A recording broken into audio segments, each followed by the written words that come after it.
Olá, eu sou Miriam Rezende e hoje eu vou conversar com você sobre algumas questões específicas da educação ambiental. A gente sabe que trabalhar com educação ambiental é desafiador em qualquer lugar, mas é extremamente necessário, sobretudo na atualidade, e eu quero falar de desafios específicos que nós vivemos na educação ambiental do ambiente escolar. Então eu vou trazer aqui para você algumas dicas sobre aquilo que você deve evitar num projeto, numa ação de educação ambiental nas escolas. Então vamos começar. Olha só, focar no problema ao invés de focar na solução. Então você vai trocar problema por solução. Mas como que isso acontece na prática? Eu já observei muito pessoas trabalhando as questões ambientais e falando só dos problemas, só dos problemas. Não é que você não vai falar de problemas ambientais. É lógico que o problema ele é a base, só que a gente vai apresentar um problema, mas a gente vai apresentar também uma solução. Porque se você vai trabalhar a educação ambiental na escola e você ensina sobre o problema, descreve o problema, o que é a causa do problema, o que é a consequência, quem criou o problema, ok, isso vai resolver o problema? Não vai, né? Então, às vezes eu percebo que as pessoas se perdem um pouco e talvez a tendência seja isso ficar mais complexo, porque a questão ambiental é muito ampla. Então, se nós vamos falar de problemas ambientais, a gente tem uma lista imensa, mas a gente tem uma lista talvez até maior de soluções. Então, é importante que a gente aponte soluções, que a gente aponte direcionamentos. E essa é uma função muito especial do educador e da educadora ambiental. Falar do problema sim, mas o foco principal na solução. E o que mais que nós vamos trocar? Incentivar o consumismo ao invés de incentivar os 5 R's e a economia circular. Mas educação ambiental incentivando o consumismo? Tem pessoas que incentivam o consumismo? Sim. Então a gente vai trocar esse incentivar o consumismo pela política dos 5 R's e pela economia circular. Mas como que as pessoas conseguem incentivar um consumismo no trabalho de educação ambiental? Infelizmente, isso acontece demais. São aquelas campanhas que se faz na escola para levar garrafa PET, levar material, papelão. Quem levar mais garrafa PET ganha gincana. Quem levar mais caixinha Tetra Pak ganha ponto, ganha isso, ganha aquilo. Aí as pessoas começam a estimular o consumo, estimular a produção de lixo para ganhar algum benefício na escola. Você já viu aquele caso que a gente fala que o remédio demais ele pode matar o paciente? Então tem que saber dosar, tem que saber orientar. Eu sou favorável em campanhas de se recolher resíduos em escolas, sim. Recolher pilhas, recolher eletroeletrônico. Eu mesma já fiz isso diversas vezes. Só que a gente tem que ter muito cuidado para a gente não beneficiar quantidade, porque aí a gente vai cair no erro de estar estimulando a produção de lixo. E paralelo a isso aí, a gente tem que mostrar a política dos 5 R's, vou deixar o vídeo aqui para você ver, se você não viu ainda, e a gente tem que mostrar também o que é uma economia circular, que a gente precisa fazer com que tudo que a gente use volte para uma cadeia produtiva, ou seja, fazer as campanhas, mas paralelo com o processo de conhecimento, de informação, de conscientização e de transformação do ser, né? Vou seguir aqui nos tópicos. Terceiro, adotar posturas vitimistas, você vai substituir por estimular atitudes de transformação. Também é muito comum, né? É muito comum na nossa sociedade as posturas vitimistas, tá? Então eu vou pedir a você que tenha uma atenção muito especial com isso aí. Por quê?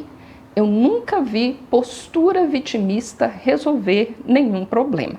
Então, se nós estamos falando de educação ambiental, A gente quer uma transformação do mundo.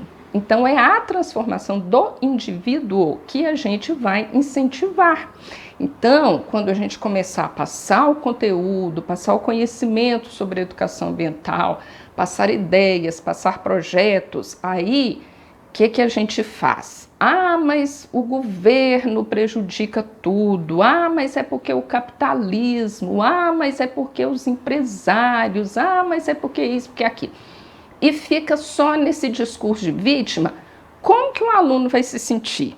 Ele vai se sentir uma pessoa impotente, ele vai se sentir uma vítima. E o que as vítimas podem fazer? A vítima não pode fazer nada. Aí vai ter educação ambiental? Não vai, né? Então, prestar muita atenção nessa questão. É lógico que, se a gente for olhar a sociedade hoje, todo mundo está fazendo coisa errada. Eu estou fazendo, você está fazendo, todo mundo está fazendo. Mesmo que a gente tenha conhecimento, que a gente queira resolver a questão ambiental, uns fazem mais, outros podem fazer menos, mas todos nós estamos no mesmo barco. Então, se a gente fica apontando o dedo para o outro, a culpa é só do outro. Eu não tenho nada a ver com isso, né? Eu não faço nada de errado. Se a gente criar essa postura, a gente não vai conseguir transformação. E educação é a transformação. Então, é educação ambiental de verdade que a gente quer? Então, a gente tem que começar a substituir esse discurso do vitimismo e mostrar para os alunos que eles têm poder de transformação, eles têm potencial, nós temos. Pode ser pequenininho, pode ser mais ou menos, pode ser grande, mas todo mundo tem. Então, seguindo, no quarto, tratar as questões ambientais como apenas um setor da vida, a gente vai trocar por esclarecer que somos parte de um todo conectado. Então, a gente vai substituir isso aí. Tem muitas pessoas que, vai ter a semana do meio ambiente, o dia do meio ambiente, a aula de educação ambiental. Então, assim, o projeto de educação ambiental, como se aquilo fosse uma coisa isolada, mas não é. A questão ambiental, ela é o todo. Eu sei que é desafiador compreender isso e até trabalhar, mas se for por esse caminho de mostrar para os alunos, para as pessoas que faz parte de um todo, a gente tem mais resultado. Mas que todo é esse? Se eu estou falando, vou dar alguns exemplos, se eu estou falando, por exemplo, de alterações climáticas, eu tenho que fazer um link de alterações climáticas com produção de lixo. Vou deixar outro vídeo aqui também que eu falo sobre isso.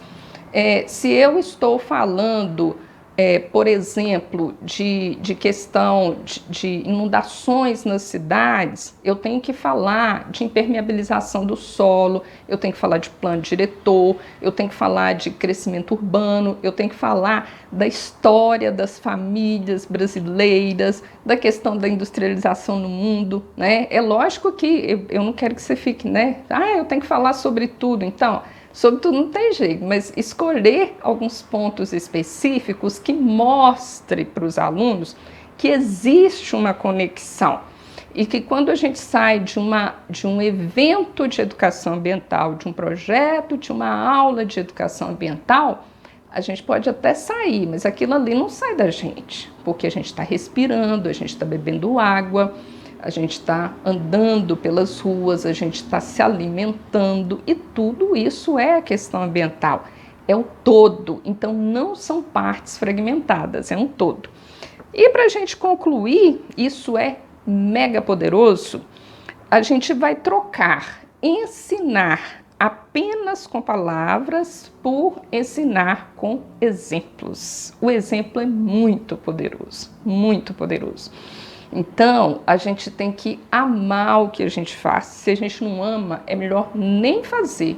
Na educação ambiental, principalmente, isso é sagrado. Se a gente não tem uma entrega, a gente não vai ter resultado. Porque as pessoas sentem isso, os alunos sentem isso, né? Então, quando a gente mostra com exemplo que aquilo toca o coração da gente, que a gente está fazendo com amor, e que a gente tem aquele discurso que a gente tem na frente deles, a gente pratica aquilo, as pessoas observam, às vezes a gente nem está vendo, mas as pessoas estão vendo a gente, as pessoas estão observando a gente. Então, aquelas coisas que a gente fala, a gente faz. A gente economiza, a gente evita a produção de lixo, a gente se importa com o ser humano, se importa com a vida, se importa com o outro, nas nossas pequenas atitudes. Aí, quando a pessoa vê isso aí, vê que a gente está praticando o discurso que a gente tem, ela internaliza, ela sente verdade, ela vê a verdade naquilo ali.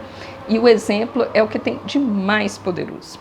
Espero poder ter contribuído um pouco com você, continua aqui comigo e até o próximo vídeo.